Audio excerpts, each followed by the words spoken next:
बलांगीर जिले में एक गुरुत्वपूर्ण खबर आसी पहुंची। घसियन गाँव में टेलर कईंची आक्रमण में जड़े मृत जड़े गुरुतर घटना। फेरार अभियुक्त हत्याकारी पंची माझी को गिरफ्त कर लरंभा पुलिस। विश्वस्त सूत्रु खबर मिली अभियुक्त पंची माझी को बरगड़ जिला बुड़ेन जंगल गिरफ्त कर खबर आसी।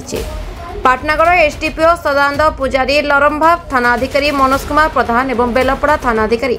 अनंत प्रधान को मिलित उद्यम अभियुक्त को धरिथिबा सूचना मिली। घसियन रिपोर्ट आधार में केस लरंभा मर्डर केस 167/2004 अंडर सेक्शन 296 10+3 और 109 BNS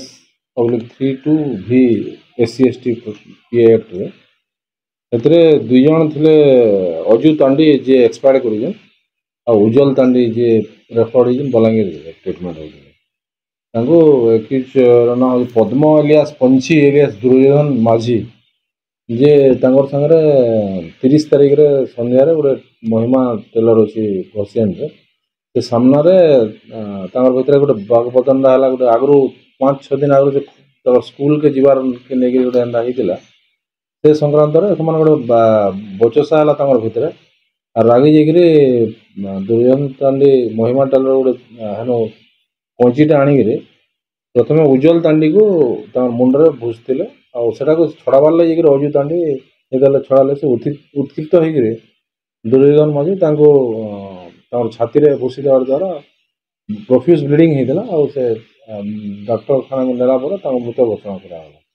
और आमे तांको अरेस्ट करजो आज तांको खोजी दहिदारो अरेस्ट करा है और तांगर जो मारिथिले जो ओपन सीजर टा जप्ती है आज से कोर्ट पर रहे कारण 5-6 दिन आगु एमती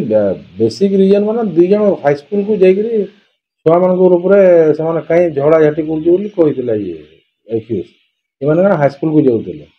बट से कहला तुई कहीं मना कर हाई स्कूल को गले बोली ये बेसी किसी कारण लगे झगड़ा है। हाँ सामान्य बचसारू रागी जाइए। बलांगीर जिला टीटलागढ़ संतोष कुमार पट्टनायक रिपोर्ट संपर्क टीवी ओडिशा।